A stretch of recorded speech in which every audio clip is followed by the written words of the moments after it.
সরস্বতী পুজোর আগে ভুলেও কুল খাবেন না, তাহলেই সর্বনাশ, ছাড়খাড় হয়ে যাবে। ধর্ম থেকে বিজ্ঞান দুক্ষেত্রেই কুল খাওয়া নিষেধ। সরস্বতী পুজোর আগে কুল খেলে বাস্তবে কি ঘটে? আজ পর্যন্ত কেউ আপনাকে এই সঠিক উত্তর বলেনি। এবারে আসল সত্যিটা জেনেই নিন, শুনলে চমকে যাবে। সরস্বতী পুজোর আগে কুল খেয়ে নিয়েছেন, সারে সর্বনাশ, পরীক্ষায় ডাহা ফেল। মা সরস্বতী অভিশাপ দেবেন, পরীক্ষার খাতায় পাবেন বড় বড় রসগোল্লা। সরস্বতী দেবী রুষ্ট হয়ে কান মুলে দেবেন, হাজার চেষ্টা করেও মা সরস্বতীকে আপনার কাছে ফেরাতে পারবেন না। ছোট থেকে এই কথাগুলো শুনেই আমরা বড় হয়েছি। ছোট থেকেই সকল পড়ুয়ার অভিভাবকেরা কুল নিয়ে নিষেধাজ্ঞা জারি করে দিতেন। এই নিষেধাজ্ঞাকে বুড়ো আঙুল দেখিয়ে কেউ ভয়ে কুল খেতে পারত না। আর যদি কেউ ভুল করে কুল খেয়ে নিত, তাহলে ব্যাস মনে এসে জেগে বসতো এক ঝাঁক ভয়। কিন্তু আপনারা কি জানেন সরস্বতী পুজোর আগে কেন কুল খাওয়া নিষেধ? সত্যি কি মা সরস্বতী রেগে যান? আজকের প্রতিবেদনে আপনাদের এমন কিছু তথ্য জানাবো যা 90% মানুষই জানেন না। আসলে সরস্বতী পুজোর আগে কুল খাওয়া যে নিষেধাজ্ঞা প্রচলিত রয়েছে তা একেবারেই অমূলক নয়। বিষয়টি পুরোপুরি ভ্রান্ত নয়। এই গোটা বিষয়টি যথেষ্ট তাৎপর্যপূর্ণ।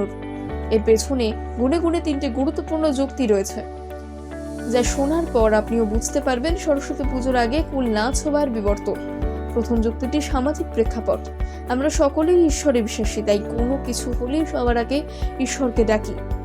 তাই সেই হিসেবে যে কোনো নতুন ফসল বা ফল সবার আগে ঈশ্বরের উদ্দেশ্যে উৎসর্গ করা হয়। আর পশ্চিমবঙ্গের অনেকে কৃষিজীবী, তাদের কাছে ভগবানই সবার আগে। তাই নতুন ধান উঠলে আগে নবান্ন উৎসব পালন করে ঈশ্বরের নামে উৎসর্গ করা হয়। তেমনই প্রথম আম হলে আগে শিব ঠাকুরের নামে দেওয়া হয়। সেইভাবেই কুল আগে সরস্বতী দেবীর কাছে উৎসর্গ করা হয়, তারপর সকলকে খেতে বলা হয়। দ্বিতীয় যুক্তিটি হলো হিন্দুদের পুরাণে নিষেধাজ্ঞা। পুরাণ মতে দেবী সরস্বতীকে তুষ্ট করার জন্য মহামুনি ব্যাসদেব বদ্রিকাশ্রমে তপস্যা করেছিলেন। তপস্যা শুরুর আগে সেই তপস্যা স্থলের কাছে একটা কুলের বীজ রেখে দেন দেবী সরস্বতী, এবং সেই সাথে শর্ত আরোপ করেন যে এই কুলের বীজ অঙ্কুরিত হয়ে চারা হবে এবং তা থেকে বড় গাছ, সেই গাছের ফুল থেকে নতুন ফুল হবে। সেই কুল পেকে যেদিন ব্যাসদেবের মাথায় পড়বে সেদিন তার তপস্যা পূর্ণ হবে। তখনই প্রসন্ন হবেন দেবী সরস্বতী। দেবীর এই শর্তে রাজি হয়ে ব্যাসদেব তপস্যা শুরু করেন। কয়েক বছর অতিক্রান্ত হওয়ার পর সেই বীজ থেকে কুল গাছ হয় এবং তাতে নতুন কুল ধরে। একদিন সেই কুল পেকে ব্যাসদেবের মাথায় পড়ে। এরপর ব্যাসদেব বুঝতে পারেন যে দেবী তার প্রতি সন্তুষ্ট এবং তার তপস্যা পূর্ণ হয়। সেই দিন ছিল মাঘ মাসের শুক্লপক্ষের পঞ্চমী তিথি এবং সেই বসন্ত পঞ্চমীর দিন সরস্বতী দেবী তুষ্ট হয়েছিলেন। তাই সরস্বতী পুজোর প্রধান ফলই হলো কুল।